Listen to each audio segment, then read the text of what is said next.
E nós começamos hoje falando da criação.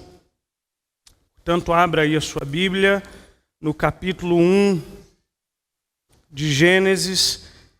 É uma leitura grande e por isso eu peço que você esteja bem atento. E embora a leitura seja grande, eu acho que ela é absolutamente necessária. Tá bom? Acompanhe comigo a leitura que eu farei, capítulo 1 de Gênesis. No princípio criou Deus os céus e a terra estava sem forma e vazia, e havia trevas sobre a face do abismo, e o Espírito de Deus parava sobre as águas. Disse Deus: haja luz, e houve luz. E viu Deus que a luz era boa, e fez separação entre a luz e as trevas. Chamou Deus a luz dia, e as trevas noite, e houve tarde e manhã, o primeiro dia. E disse Deus: haja firmamento no meio das águas, e separação entre águas e águas.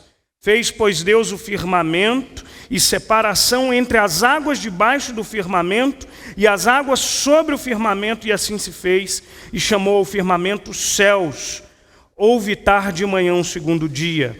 Disse também Deus: ajunte-se as águas debaixo dos céus num só lugar, e apareça a porção seca. E assim se fez. A porção seca chamou Deus a terra, e ao ajuntamento das águas mares. E viu Deus que isso era bom. E disse: produza a terra ervas que deem sementes e árvores frutíferas e deem fruto segundo a sua espécie, cuja semente esteja nela sobre a terra. E assim se fez. E a terra, pois, produziu ervas que davam semente segundo a sua espécie, e árvores que davam fruto, cuja semente estava nele, conforme a sua espécie, e viu Deus que isso era bom. Houve tarde e manhã, o terceiro dia, e disse também Deus: haja luzeiros no firmamento dos céus, para fazerem separação entre dia e noite, e sejam eles para sinais, para as estações, para dias e anos, e sejam para os luzeiros no firmamento dos céus, para alumiar a terra. E assim se fez. Fez Deus os dois grandes luzeiros, o maior para governar o dia e o menor para governar a noite, e também fez as estrelas. E os colocou no firmamento dos céus para alumiarem a terra, e para governarem o dia e a noite, e fazerem separação entre a luz e as trevas. E viu Deus que era bom. Houve tarde e manhã, o quarto dia. Disse também Deus: povoem-se as águas de enxames de seres viventes, e voem as aves sobre a terra e sobre o firmamento dos céus. Criou, pois, Deus os grandes animais marinhos e todos os seres viventes que rastejam, os quais povoavam as águas segundo as suas espécies, e todas as aves segundo as suas espécies. E viu Deus que isso era bom. E Deus os abençoou, dizendo: sede fecundos, multiplicai-vos, enchei as águas dos mares, e na terra se multipliquem as aves. Houve tarde e manhã, o quinto dia, e disse também Deus: produza a terra seres viventes, conforme a sua espécie, animais domésticos, répteis e animais selváticos, segundo a sua espécie, e assim se fez. E fez Deus os animais selváticos, segundo a sua espécie, os animais domésticos, conforme a sua espécie, e todos os répteis da terra, conforme a sua espécie, e viu Deus que isso era bom. Também disse Deus: façamos o homem à nossa imagem e conforme a nossa semelhança. Tenha ele domínio sobre os peixes do mar, sobre as aves dos céus e sobre os animais domésticos, sobre toda a terra e sobre todos os répteis que rastejam pela terra. Criou, pois, Deus o homem à sua imagem, e imagem de Deus o criou, homem e mulher os criou. E Deus os abençoou e lhes disse: sede fecundos, multiplicai-vos, enchei a terra e sujeitai-a, dominai sobre os peixes do mar e sobre as aves dos céus e sobre todo o animal que rasteja pela terra. E disse Deus ainda: eis que vos tenho dado todas as ervas que dão semente e que se acham na superfície de toda a terra, e todas as árvores e quem há fruto que dê semente, isso vos será para mantimento. e a todos os animais da terra, e a todas as aves dos céus, e a todos os répteis da terra, em que há fôlego de vida, toda a erva verde lhe será para mantimento, e assim se fez. E viu Deus tudo quanto fizera, e eis que era muito bom, e houve tarde de manhã, o sexto dia. Pai Santo querido, ó Deus, Senhor, nós nos colocamos diante de um Deus que é criador de todas as coisas. De um Deus que nos traz aqui nessa noite. Pai Celestial, a Tua palavra é extremamente desafiadora para nós. E nós nos lançamos nesse desafio sempre de conhecer a Tua verdade, de entender o que a Tua palavra nos diz. E, portanto, para isso, Senhor, precisamos da iluminação, da direção do Teu Espírito Santo sobre as nossas vidas. Olha para os Teus filhos que aqui assentados estão, que aqui vieram cultuar-te e que aqui vieram ouvir a voz do Senhor através da exposição das Escrituras. E que o Senhor, ó Pai, nós te pedimos, fale a cada um de nós, conforme o Teu próprio querer. Desafia-nos, ajuda-nos a entender a Tua santa palavra, este santo livro. Nós oramos a Ti e pedimos ao Senhor que tenha misericórdia das nossas vidas e que, a despeito da Tua grandeza, de Deus Criador, olhe para nós, filhos pecadores e pequeninos. Nós oramos a Ti em nome de Cristo Jesus. Amém. Amém. Irmãos, o pastor Edilton disse aqui brevemente no início que quando nós nos propomos a pregar uma série que chamamos de Fundamento, alguns motivos nos levam a isso. Quando nós entendemos a necessidade de que a igreja entenda quais os fundamentos que balizam a nossa fé cristã, nós nos lançamos nesse desafio de passar alguns domingos aqui, estudando e expondo a palavra de Deus. Dentre muitos motivos que nós poderíamos enumerar aqui nessa noite, eu quero mencionar alguns que eu descreveria como motivos internos e motivos externos. O que eu chamo de motivos internos são alguns motivos que eu encontro diretamente relacionados com a situação da igreja. E alguns motivos externos, talvez mais relacionados com a cultura, com os desafios que aí fora se apresentam para a nossa fé cristã. Bom, primeiro os motivos internos. Me chamou a atenção há cerca de 2 semanas, um amigo meu me deu uma edição do ano passado, final do ano passado, entre novembro e dezembro, da revista Cristianismo Hoje. Revista Cristianismo Hoje, uma publicação originalmente norte-americana de grande sucesso nos Estados Unidos e passou a ser editada não muito tempo aqui no Brasil. E a reportagem de capa da revista Cristianismo Hoje falava sobre um grupo crescente e significativo dentro da igreja cristã no Brasil, os desigrejados. Aquelas pessoas que se dizem cristãs, aquelas pessoas que professam a fé em Jesus Cristo, mas que não frequentam, não participam de nenhuma igreja, por assim dizer. A reportagem aponta que hoje, gente, talvez muitos não saibamos, mas o último censo do IBGE aponta que nós temos aí cerca de 40 milhões de evangélicos no Brasil. Dentre esse número de 40 milhões, nós temos um número extremamente significativo e representativo que nos chama a atenção, número esse, 4 milhões de desigrejados no Brasil. Isso representa cerca de 10% da população que se diz evangélica no nosso país. Por que isso e esse número me chama a atenção? Me chama a atenção porque desse total de 4 milhões de desigrejados, cerca de 62% desses desigrejados são egressos de novas denominações normalmente que designamos como igrejas neopentecostais. 62% dos desigrejados são egressos de igrejas chamadas ou denominadas como neopentecostais. A revista coloca uma série de razões pelas quais essas pessoas optaram por sair do convívio de uma comunidade de fé. Dentre as razões que se explanava, falava-se acerca das distorções bíblicas, falava-se acerca dos desmandos de líderes inescrupulosos, da má ou da falta de organização ou da falta de ética, aspectos que vão desde a desorganização da instituição até a falta de caráter daquele que, digamos, lidera uma comunidade de fé. Outro fato curioso é que a média de tempo de conversão desses 4 milhões de evangélicos gira em torno de 4,6 anos, ou seja, menos de 6 anos de conversão, pessoas que são novas na igreja.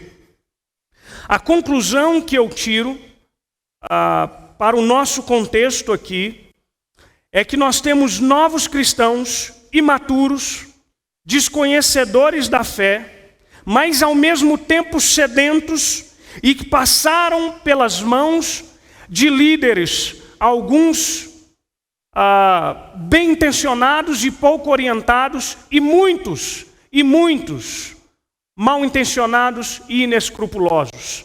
Há aqui uma equação perfeita que se retroalimenta. Nós temos aqui inocentes úteis nas mãos de líderes mal intencionados. O que se dá e o refluxo dessa realidade que a gente tem visto, o contrafluxo disso são 4 milhões de pessoas que não querem mais saber do convívio de uma comunidade da fé. Portanto, eu olho para esses dados e eu penso o quanto que nos faltam fundamentos, o quanto que nos faltam preceitos basilares importantes. Faltam aos líderes e faltam aos membros da igreja, à comunidade cristã de uma forma geral.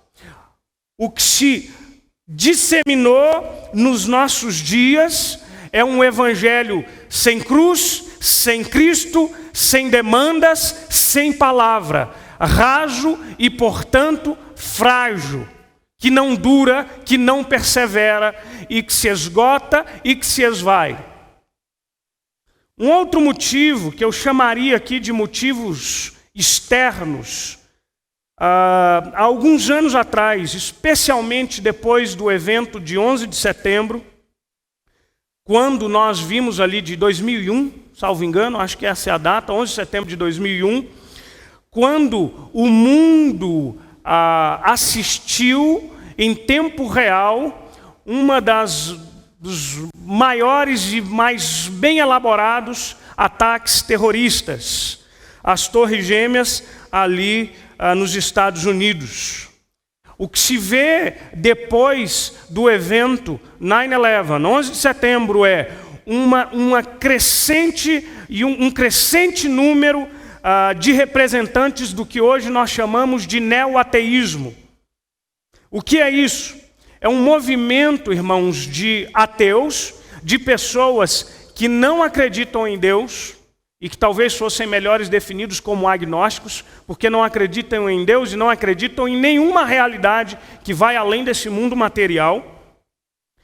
Mas a diferença é que esse movimento neoateísta, ele não somente se contenta em defender a sua postura ateísta, como ele luta para fazer prosélitos, como ele luta para fazer novos adeptos do seu ateísmo. Alguns nomes são extremamente importantes e representativos desse grupo de novos ateístas, e eu já ouvi algumas igrejas apelidar esses 3 camaradas como 3 cavaleiros do Apocalipse. Nomes tais como Richard Dawkins, escreveu um livro chamado Deus, um delírio, ou Deus, uma ilusão. Ele é um biólogo inglês e que está na mídia, está nos programas e que defende ferreamente o absurdo da fé cristã. Um evolucionista naturalista. Um neurocientista chamado Sam Harris, também muito famoso nos Estados Unidos, escreveu dentre os seus livros 2 livros muito conhecidos, sendo que um deles é O Fim da Fé e o outro é Uma Carta a uma Nação Cristã. Livro esse que, salvo engano, foi publicado pouco tempo depois do evento das Torres Gêmeas lá nos Estados Unidos. Um terceiro nome, esse falecido há coisa de 2 anos, o jornalista, também inglês, mas que viveu nos Estados Unidos por muitos anos, é o Christopher Hitchens. E esse homem escreveu, dentre os seus livros, tem um livro chamado Deus Não é Grande. E na capa do livro, a palavra Deus é bem pequenininha e a palavra grande é bem grande.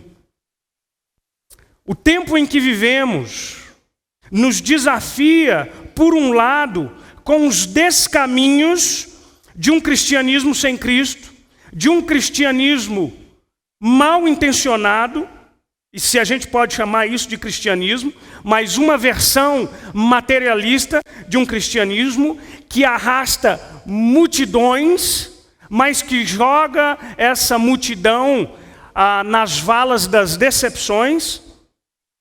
E por outro lado, a gente tem um forte movimento que desafia e que ataca diretamente a fé cristã e que entende que todo aquele que tem e professa algum tipo de fé é tido como tolo, como obscurantista, como um sujeito retrógrado.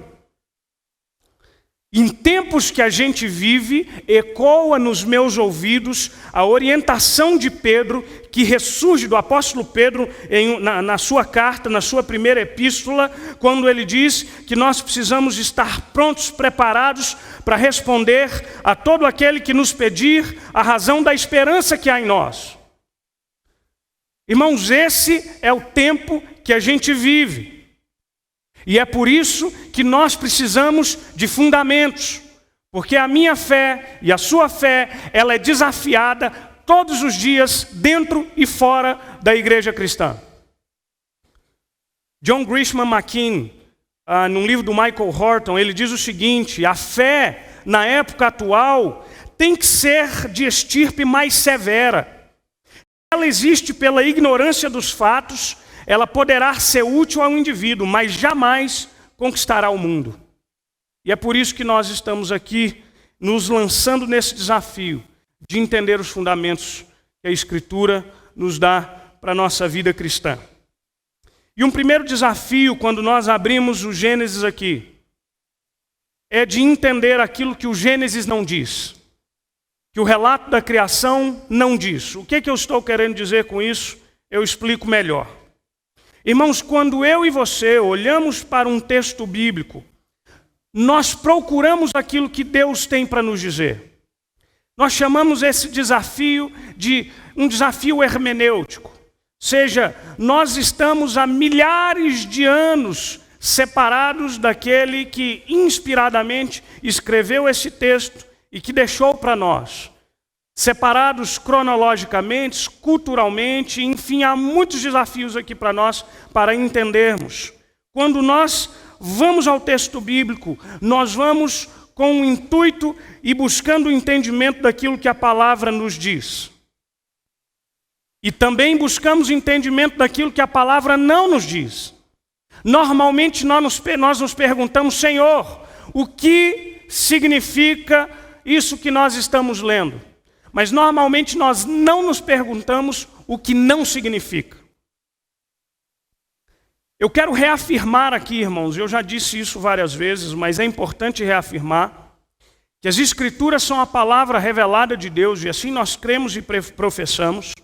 Escritura como inspirada por Deus, inerrante e suficiente, naquilo que ela diz e naquilo que ela fala, mas nós precisamos tomar um cuidado.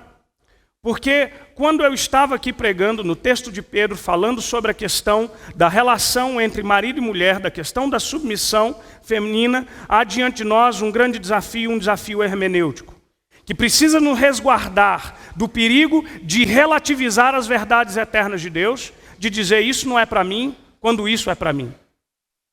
Mas ao mesmo tempo, nós precisamos nos lançar nos desafios, no desafio de entender o que essa palavra diz para nós. Por que eu estou dizendo que esse é um cuidado que nós precisamos tomar? Porque, irmãos, a Bíblia não pode ser lida como um manual ou um tratado científico. Porque esse não foi o propósito para o qual Deus nos deu essa palavra. O que eu estou querendo dizer com isso? Eu estou querendo dizer que às vezes nós estamos buscando respostas na palavra que Deus não se propôs a responder. A Bíblia não pode ser lida como um livro que tem todas as respostas para todas as perguntas. E isso não faz dela menos palavra. Mas o que nós temos que entender é que aquilo que Deus se propôs a revelar é absolutamente verdade. Mas que Deus não se propôs a responder todas as nossas perguntas. O mesmo autor, Michael Horton, ele diz o seguinte: a Bíblia é suficiente para tudo o que é necessário para salvação e piedade. Ou seja, se você quiser entender da história da redenção, da criação do homem, da natureza humana, da queda, do pecado, da salvação, não busque em outro lugar senão na palavra de Deus. Em outras palavras, diz Michael Horton, ela é suficiente para tudo o que está dentro do seu escopo, dentro do seu propósito. A igreja, irmãos, durante muitos séculos errou quando ela tentou provar aquilo que a Bíblia não se propôs provar. Deixa eu dar 2 exemplos aqui clássicos e que talvez já tenham aí saltado à sua memória. Em 1543, Nicolau Copérnico publicou a sua defesa da teoria heliocêntrica. Ou seja, o que ele afirmava? Acreditava-se que a Terra era o centro do universo. O planeta Terra era o centro do universo e que o Sol ou que a Lua faziam seu movimento ao redor desta Terra. Nicolau Copérnico propõe e sugere, mas de um livro que foi publicado somente após a sua morte e foi dedicado a um Papa, que publicado após a sua morte. Alguns anos depois, na verdade, quase um século depois, em 1612, a teoria heliocêntrica é retomada por Galileu Galilei. E esse homem cientista, ele se utiliza já dos avanços tecnológicos, como por exemplo o telescópio, para provar empiricamente essa teoria. Quando ele vem à tona com essa teoria, dizendo a Terra não é o centro do universo, ao contrário, ou seja, a nossa Terra gira em torno do astro maior que é o Sol, por isso é heliocêntrica, ele teve alguns problemas. Ele foi chamado e ele foi questionado. E ele foi, depois de um tribunal que foi instalado, em 22 de junho de 1633, Galileu foi condenado a negar a sua teoria como sendo herética e contrária às Escrituras. Quando você, lá no ambiente acadêmico, diz que você crê na Bíblia, as pessoas vão dizer assim para você, mas olha o que a igreja fez. E a minha pergunta é, onde é que a Bíblia se propôs provar que a teoria heliocêntrica estava errada? Porque esse não foi o propósito de Deus. E aí nós cometemos um erro que marca a nossa história há séculos, como pessoas que são contra a ciência ou contra o desenvolvimento tecnológico. E não deve ser assim. Nós precisamos entender que há 2 revelações. Uma revelação que é chamada de revelação geral e uma outra revelação que é chamada de revelação especial. Esta revelação aqui, irmãos, é a revelação especial. São as Escrituras, a palavra de Deus. E a revelação geral é aquilo que Deus coloca à disposição de todos os seres humanos. Creiam neles, creiam em Deus ou não. Ou seja, há quem diga que nós temos aí 2 livros. O livro aqui das da palavra de Deus, da revelação de Deus e o livro das obras de Deus, os céus e a terra que proclamam a glória do Senhor. Uma revelação não nega a outra. Mas da mesma forma que a igreja errou quando se aventurou a tentar estabelecer questões que a Bíblia jamais se propôs estabelecer, a ciência também erra quando quer desprovar ou quando quer questionar aspectos que somente a palavra de Deus pode ser tomada como verdade absoluta e fonte verdadeira de determinadas informações. Os erros acontecem de ambos os lados. Quando, portanto, nós estivermos diante de um assunto difícil, nós precisamos nos colocar diante de Deus. Mas quando aí fora o meio acadêmico está dizendo, por exemplo, olha, as relações homoafetivas são lícitas, e quando nós as questionamos, porque nós entendemos que o ser humano foi criado homem e mulher e que aquele foi o propósito de Deus. E quando aí fora se justifica as relações homoafetivas, não se justifica por provas científicas a legitimidade desse tipo de relação, mas por aspectos muito mais relacionados à cultura, ao contexto, ao paradigma, enfim, aos valores da nossa época. Portanto, quando nós vemos alguma coisa que entra em choque, nós temos que entender que a palavra de Deus é palavra eterna, verdadeira e que deve prevalecer. Mas nós precisamos humildemente pedir a Deus que nos dê discernimento para que nós respeitemos a Escritura e que nós falemos aquilo que a Escritura fala, mas que nós nos calemos naquilo que a Escritura se cala. Segundo aspecto muito importante, então o que é que o Gênesis diz? O que é que esta narrativa do primeiro capítulo, a Gênese de todas as coisas, quer nos ensinar aqui? Irmãos, quando em 1859 o Charles Darwin publicou um livro chamado Da Origem das Espécies, houve uma grande reviravolta na forma como se pensava, no paradigma científico da época.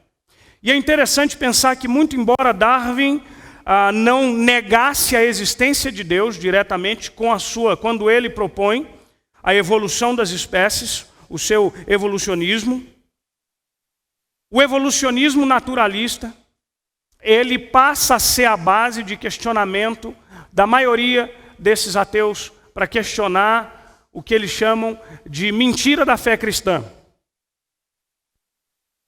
Outros fatores que têm sido usados para questionar a existência de Deus são, por exemplo, a idade da Terra. Há um grupo que acredita na Terra, na longa existência da Terra, e alguns chegam a afirmar cerca de 4,5 bilhões de anos. Há outros grupos, dentre esses grupos de evangélicos, que, baseado nas genealogias da Bíblia, afirmam que a Terra não pode ter mais de 6.000 anos de existência. E aqui então a gente começa a se perguntar, Senhor, e como é que é esse negócio? Esse carbono 14 aí, como é que a gente faz? É antiga ou não é antiga? Há diferentes formas de se ler o relato de Gênesis aqui, irmãos.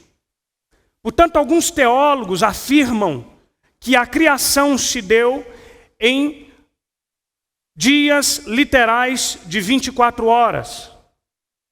Ou seja, cada dia foram dias literais de 24 horas. Há um outro grupo, no entanto, que diz o seguinte, que nós temos motivos suficientes para entender o capítulo 1 de Gênesis com uma estrutura poética. E, portanto, o objetivo de Gênesis aqui é dizer o que Deus criou, não exatamente como Ele criou. Percebe a diferença? O que muitos acreditam é que a proposta, isso você pode ler até na introdução de Gênesis, na sua Bíblia de Genebra, que você vai encontrar isso lá, que a proposta de Gênesis não é dar detalhes acerca de como Deus criou, mas aquilo que Deus criou. E existe aqui uma diferença muito grande. Nessas duas posições, alguns teólogos tendem a entender que, apesar dos dias de 24 horas literais para resolver esta problemática da idade jovem da terra. Eles entendem que o capítulo 1, dá uma olhada no versículo 1 comigo, no princípio criou Deus os céus e a terra, porém estava sem forma e vazia, versículo 2, e havia trevas sobre a face do abismo, e o Espírito de Deus pairava sobre as águas.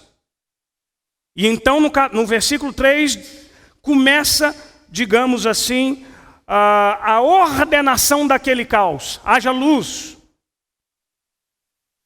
haja firmamento, haja separação entre águas e águas.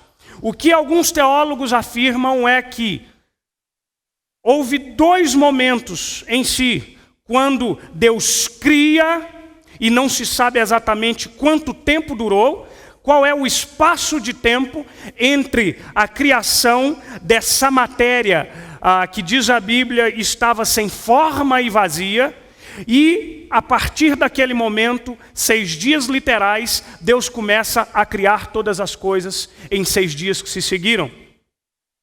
Sendo que no 7º ele descansa. Há uma outra posição, também adotada no meio cristão ortodoxo, que entende que existe uma estrutura poética no capítulo 1 de Gênesis. Se você fizer uma leitura atenta de Gênesis, você vai perceber que o autor não tem uma preocupação com a ordem dos detalhes. Como, por exemplo, você vai ver que no versículo 11, já aqui árvores frutíferas, antes mesmo que haja o firmamento maior e o menor, antes mesmo que haja sol e que haja lua. Como é possível nós termos vegetação sem uma atmosfera, ou sem a luz do sol, ou sem a lua? Portanto, e que nessa posição, pastores como Tim Keller, que é um pastor presbiteriano da Igreja Presbiteriana Redeemer, nos Estados Unidos, ele adota essa posição dizendo: o que se propõe aqui é um cântico da criação. O que Deus está dizendo é que Ele é o Criador de todas as coisas, mas a preocupação da Bíblia não é dar um relato detalhado de como esses fatos se sucederam. Há, no entanto, um grupo de cristãos evolucionistas, e aí eu já tenho uma maior dificuldade com esse grupo, porque quando eu olho para a Escritura, ela fala acerca de Deus criando as espécies tais quais elas são. E o evolucionismo darwiniano acredita na evolução de uma espécie que forma uma outra espécie. E aí eu não consigo lidar bem com essa teoria. Mas eu acredito, essa teoria é o que eles chamam de macroevolucionismo. Mas um microevolucionismo, e que eu prefiro chamar de processos adaptativos, eu acho ele completamente plausível. É que Deus criou e que há processos adaptativos de acordo com o meio ambiente. E eu vou citar alguns para você. Me chamou muita atenção quando a gente lá no Canadá, você sabe que o Canadá é uma terra muito mais fria do que aqui, e aí a gente morava numa terra de muitas fazendas. Vocês sabem que as vacas do Canadá são muito mais peludas do que as nossas vacas aqui? Falei, gente, curioso. A vaca cabeludona, gente. Não tem suéter, não tem cachecol. Os cavalos, peludíssimos. Mas você sabe o que acontece quando chega o verão? O cabelinho cai. E você sabe o que eu parei para perceber? Em nós mesmos lá naquele frio tenebroso? Que a gente fica mais cabeludo. E eu falei, gente, que negócio de doido. Você já percebeu que no frio intenso a gente come mais? O problema é que meu corpo esqueceu que eu já voltei para o Brasil.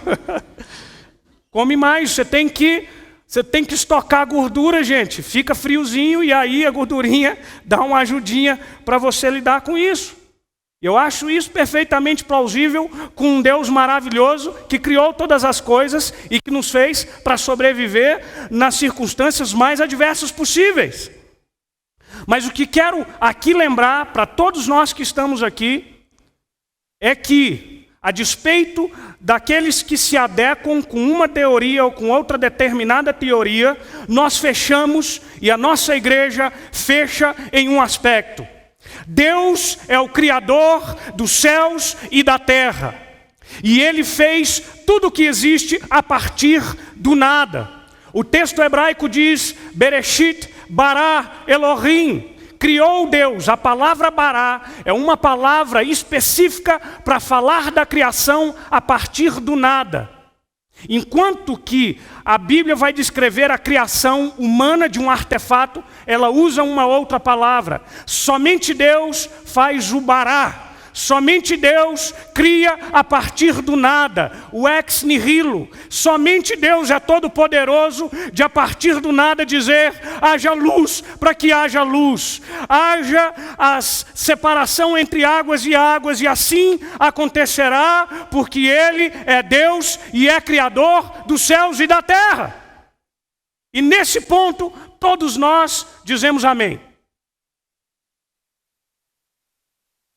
Então, o que a gente pode concluir é que o capítulo 1 de Gênesis não tem a preocupação de nos dar um detalhe, uma descrição detalhada de como Deus criou este mundo, mas sim de que Ele é o Criador de todas as coisas. Irmãos, em tempos que tanto se questiona, em tempos que tanto questionam, e os nossos meninos que estão aí nas escolas, e que são levados a se calar diante dos ataques à sua fé cristã. E aí, menino e menina, eu desafio você a não se calar e a você mostrar para o seu professor que você não é bobo e que você sabe que há outras posições. Hoje em dia há alguns autores e há alguns teólogos, alguns pastores estudiosos trabalhando ferreamente para a defesa da fé cristã. E quando nós falamos que Deus é o Criador, nós falamos com razão para isso. E eu quero dar para você aqui alguns argumentos que são importantes aqui para nós entendermos e que confirmam que o nosso Deus é um Deus Criador. O primeiro deles é, a terra não é eterna.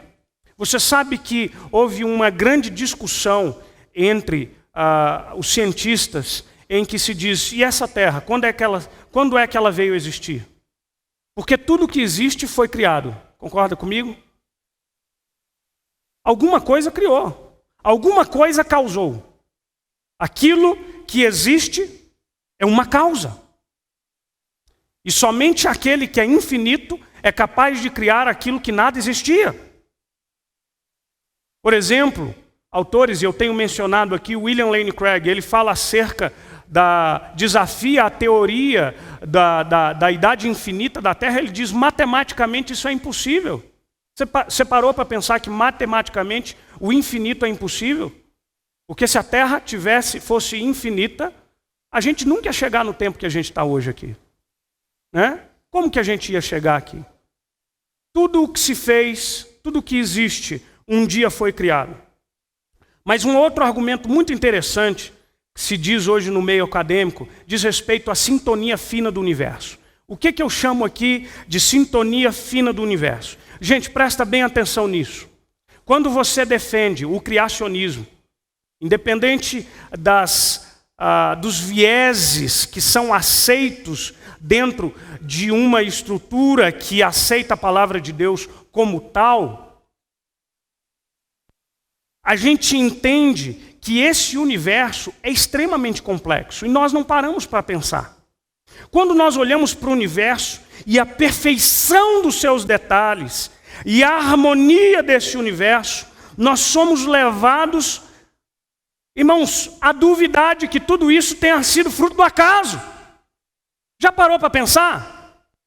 Que o seu corpo humano tão perfeito, com as conexões, com os órgãos que funcionam, que se comunicam, que dependem um do outro, com a perfeição dessa belíssima máquina chamada corpo humano, que isso tenha sido fruto do acaso, de uma infinidade de coincidências, de uma sopa cósmica que se une a partir de uma explosão e de repente, pum!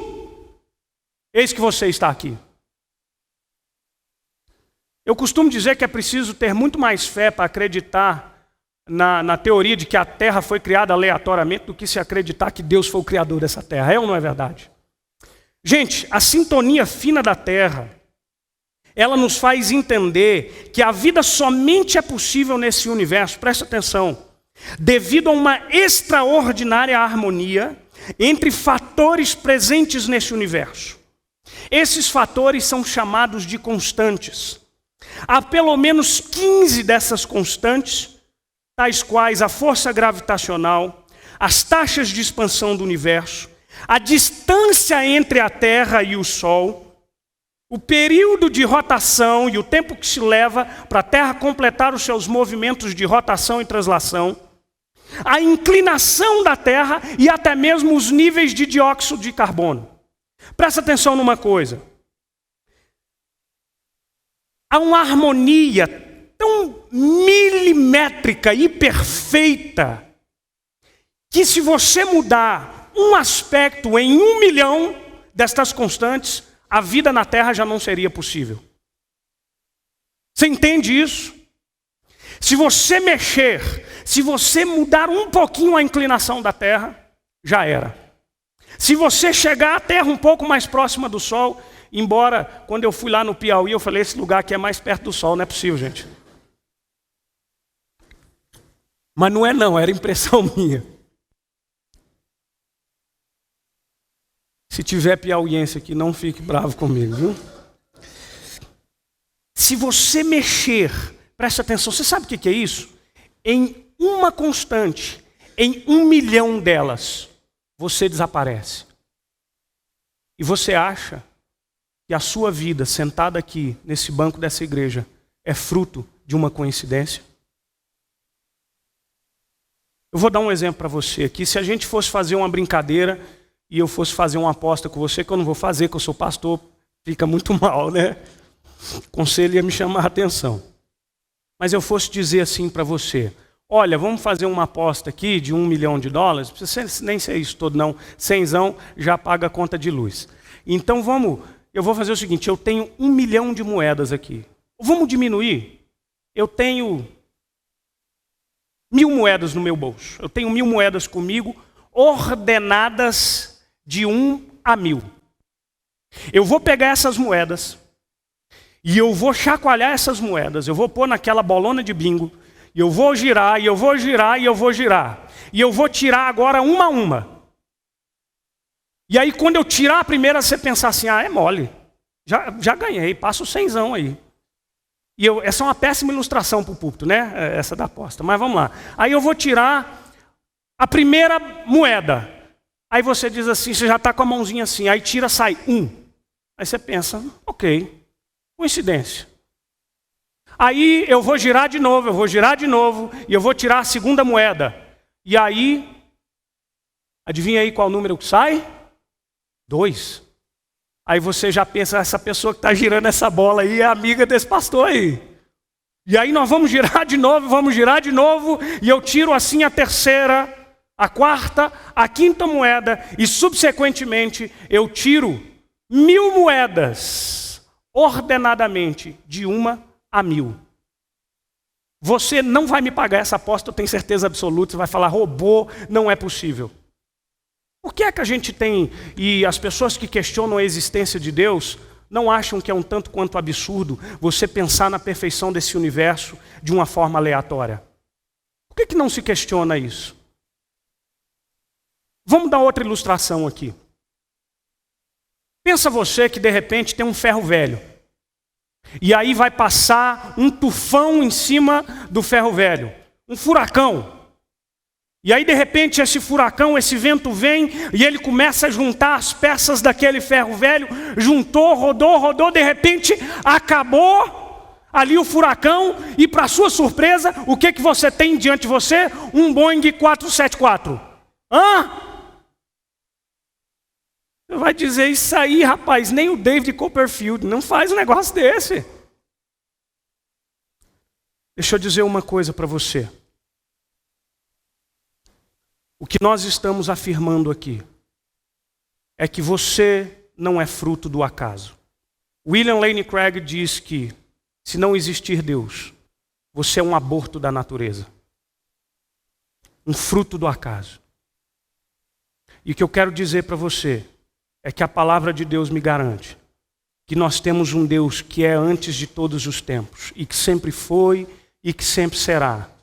E que esse Deus, no seu infinito poder, graça e misericórdia, um dia decidiu criar você como obra das suas mãos. E diz a palavra que nós estamos nas palmas da mão desse Deus, que nós somos como as meninas dos olhos desse Deus. Que tem um Deus que, segundo o salmista, te conhece pelo seu nome, sabe o seu amanhã desde ontem, que te formou desde o ventre materno, que te costurou, que te alinhavou como substância informe, que te planejou e que te trouxe a esse mundo com um propósito. E esse propósito é de amá-lo, glorificá-lo e servi-lo. Se você sai daqui convencido, ou pelo menos com a pulguinha atrás da orelha, de que de fato há um Deus criador de todas as coisas, saia daqui convencido de que esse Deus não é somente o Deus que criou, mas é um Deus que escreveu a nossa história até o fim. E é um Deus que entregou o seu Filho amado para nos salvar, para nos remir e que nos chama para servi-lo. Você não é fruto do acaso. Você não está aqui sentado nessa igreja, nesse domingo à noite, por pura coincidência. Mas você foi aqui trazido pelas mãos daquele que criou todas as coisas e que com muito amor te fez e aqui te trouxe.